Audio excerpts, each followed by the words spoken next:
1 minute and 5 seconds of 4 different company logos, all with their own grandiose musical themes, and the logo plague rages on undiminished. I believe you mean Disney's Amblin, Steven Spielberg's We're All Dolls, the BFG. Establishing shot 1-2 punch of a double-decker bus and Big Ben, and yes, I know it's actually called Elizabeth Tower, but here's an extra sin for reminding me cliche. It was the witching hour. Ne'er orphan. Everybody at the orphanage apparently argues about what time the witching hour starts, interspersed with arguments about whether a hot dog is a sandwich, and whether Die Hard is a Christmas movie. God damn it says Yanny, not Laurel. The post date places the movie in September of 1983, yet somehow a movie will stubbornly refuse to give us a single Rubik's Cube, Cabbage Patch Kid, or Return of the Jedi reference. You're bladdered, the lot of you. One part of this sin is for the fact that we don't use bladdered enough. The other part of this sin is for the drunk shaming. Also, I'll add another sin for making just as much noise as these bladdered folk are, just to tell them to stop making noise. Freeloaders. Never go to the window.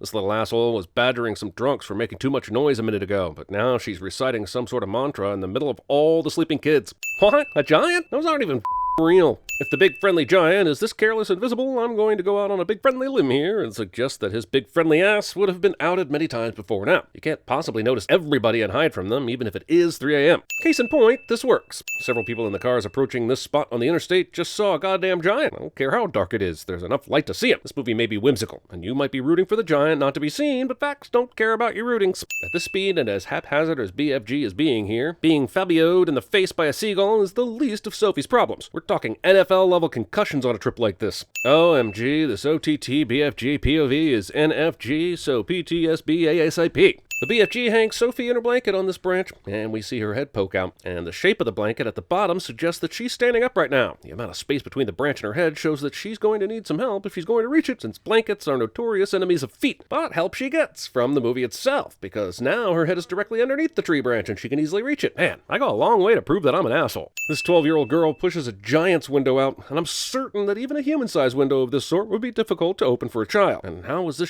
not locked? Come on, man, you didn't even have to do that. This is pure dickery on your part, and it turns out you're not even that big for a giant. BFG. I can think of 2 things wrong with that title. Flesh lump eater, bone cruncher, man hugger, meat dripper, gizzard gulper, maid masher. It's time for everyone's favorite new game show, Names of a Giant, or things dude bros have nicknamed their penis. And then there would be a gigantic look-see giant hunt for all of the boys. Yeah, but where would people look? You jump through some sort of cloud portal to get to giant country. Most likely on the telly bunkin' box and the radio squeaker. Well, it's true that I've never heard a better description of TV than the telly bunkin' box. I'm finding all these giantese words pretty cumbersome to have honestly developed this way. He speaks English. Why wouldn't he just say telly or radio? He pretends it's because he gets words mixed up, but the actual simple words are right there inside the complicated ones. Those giants, they would swallow you up like a piece of frumpkin fry. It's pumpkin pie, not pumpkin fry. And giraffes are giraffes. This giant warns Sophie about what would happen if she were to escape, but all she can do is correct him when he says stuff wrong. Don't you hate it when you're just trying your best and there's somebody keeping score of everything wrong with you? With throbbing veins and burning skin, eyes wild and heavy. Is Nicholas Nickleby a porn? Because I think Nicholas Nickleby might be a porn. Also, reading. I know this is a dream, but I find it hard to believe that this giant would eat a human being without chewing or tasting it. You might as well drop firewood into your mouth if this is the way you enjoy things. It's fitting the wrong way. Sophie would be precocious at CinemaSins. I mean, reverse bubbles causing flatulence is one thing. Reverse bubbles causing neon green sphincter ignition fart rockets is completely another. Also, man, when Steven Spielberg reduces himself to fart jokes, he's not content with just a mere crackling toot. This fart has to be rocket powered. Well, Sophie has put herself in quite the pickle. Yeah. Yeah. Yeah. Yeah. Yeah. Yeah. Cucumberth. Also, of all the gross things in this movie, somehow breech birth from a pus pickle isn't the grossest. Too hot, too hot, too hot. I imagine as soon as he opened the furnace it was too hot, but apparently it took until you got mere inches away for you to feel that way. And what about the BFG? His hand is practically touching that flame. This assortment of clothes, combined with flesh lump eaters asking if he had another petit-poo, indicates that there have been many other bean babies in this situation. And if we don't get the skinny on all their gruesome deaths, I'll feel cheated. Okay, so the BFG sets up a little bedroom for Sophie here, and puts her blanket, book, and glasses in there for while she gets into her dry clothes. He immediately goes over to check on her, grabs her, and puts her in the bedroom, where there are suddenly jars full of dreams everywhere. These assholes weren't in here when he set this place up, so where did they come from? I demand answers, fantasy movie. This dream is invents a car that runs on toothpaste, and I'm just wondering, why was that dream considered collectible? Do you know what would happen to the ozone if we drove cars that ran on toothpaste? I don't either, but I'm mad about it. What is it with movies thinking that one of the things that wakes people up is sneezing? Have you ever sneezed yourself awake? And if so, would a firm branch to the base of your nose have stopped you? How would you be able to use natural grass as a blanket like this, especially on rocky terrain? This giant straps a car with Sophie in it and uses it as a roller skate, and she survives this. Movie perfectly encapsulates life in Florida.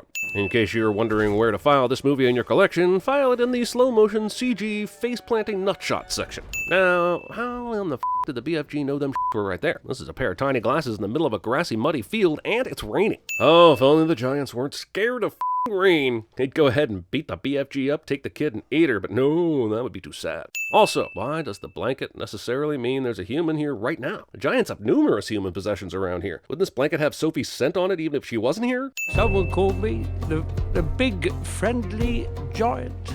Oh, I've been saying something completely different. Weird, both this movie and the first season of Stranger Things came out within 2 weeks of each other. Stranger Things is a Spielberg homage, and both of them have upside-down worlds. I don't know who stole from who, but I'm sending it and asking questions later, goddammit. No one will be seated during the animated Mark Rylance tries to literally catch a dream with a butterfly net part of the movie. It's on your bottom! Because of course it is. You see, I am not invested in these dreams enough to care whether the big giant catches them or not. We don't know what they're supposed to do or why he spends his time catching them and storing them in the Goonies part of his house. Even if they explain this afterwards, a little prep goes a long way, and this movie hasn't prepped me for the importance of them at all. It is a golden fizz wizard.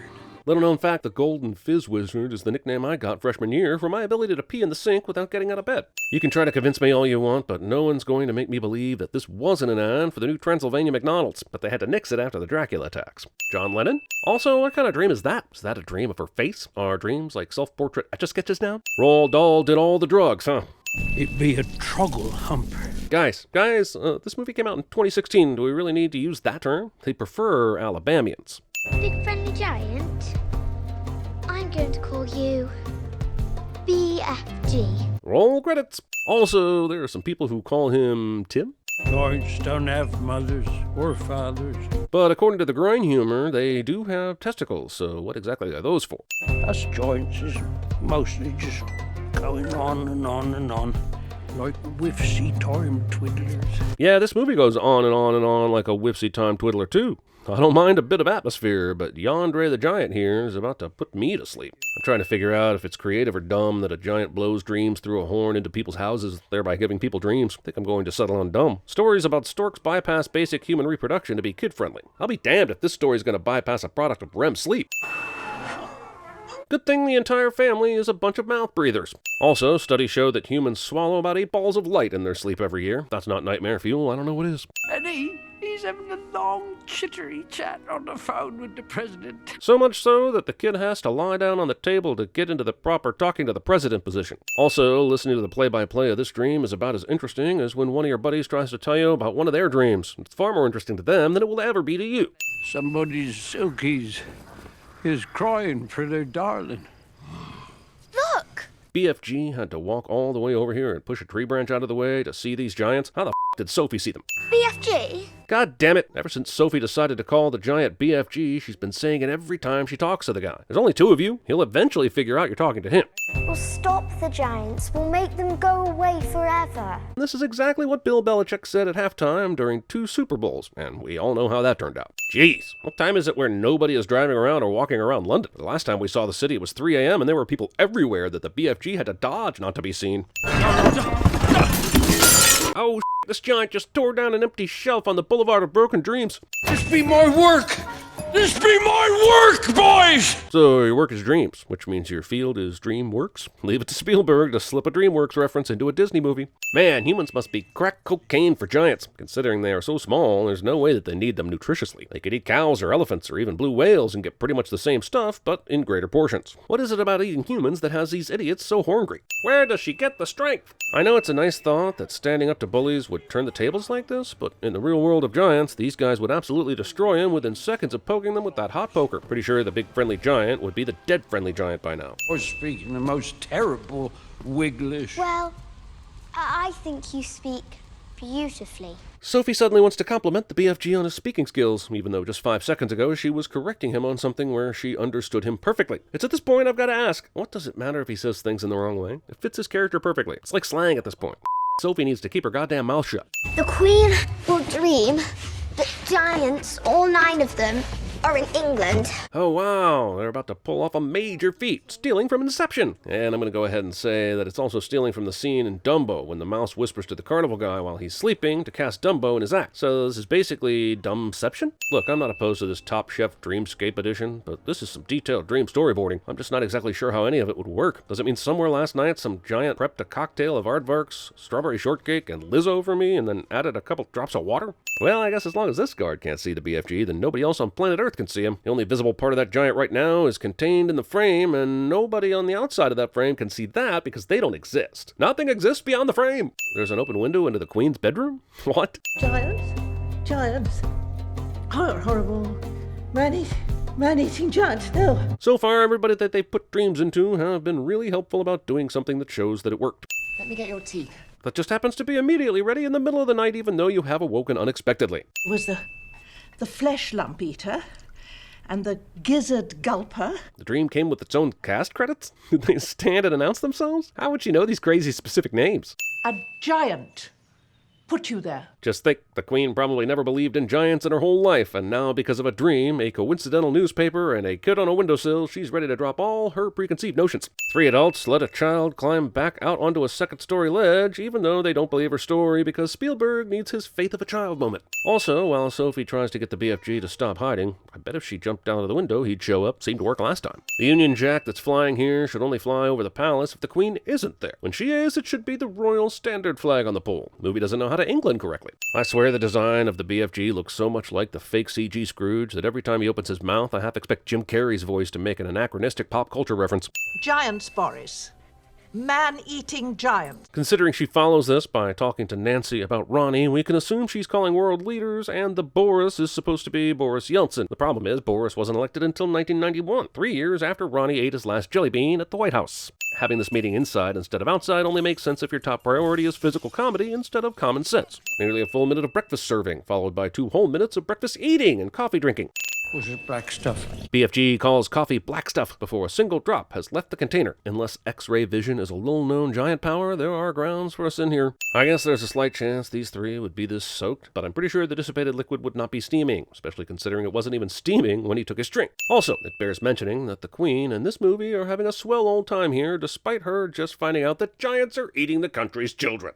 A little gift for your majesty.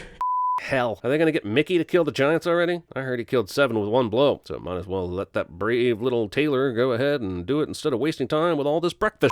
So around the Faroe Islands then? My point is that if you think there's an undiscovered island between England and Iceland that hasn't been mapped or charted, you deserve to be fiddlewonkered in your arsome hole. Also, if it's that far off the coast, there had to be some sort of water transport to get there. Your giant stride length may be girthy, but it ain't that girthy. Is the Queen really going to drink this without someone tasting it first? Hi, yes, the farting. Now I can see that this 7 minutes inside Buckingham Palace part of the movie wasn't a waste of time at all. Oh, I didn't even realize that the pilots in this movie were going to Exegol.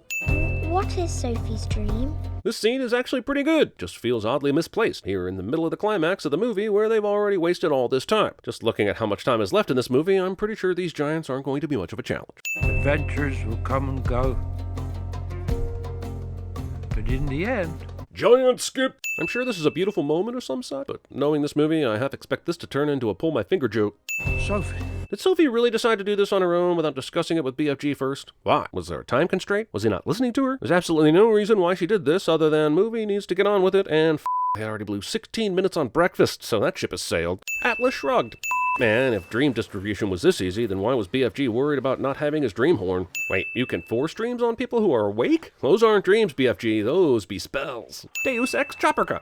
Also, I can't be entirely sure that dream thing worked. I guess the English military was the backup plan in case it didn't. I just feel completely cheated that the dream thing was a total wash. It did jack for this finale. Are they trying to feed them or humiliate them? Because this is the worst possible place to drop these, considering at least 90% of them will land or roll into the water. The Queen sent them off with snozcumber seeds. The Queen shows mercy to the giants by giving them a lifetime supply of snozcumber seeds. But can you plant anything here? This is just a big rock. Morning, Sophie. Is this Sophie's heart's desire, though? I mean, I'm sure she's fine, but I'm not sure the movie really ever gave any insight of what her exact hopes and dreams really were. It doesn't feel like the emotional groundwork was ever done for this moment to fully land. If only the movie had given her a crisis, or a moment of decision, or some sort of choice for Sophie. What would you call that? I'm sure it will come to me. I could see the scattered pages of the book he was writing. And the giant who wrote the story that you just watched turned out to be Bilbo Baggins.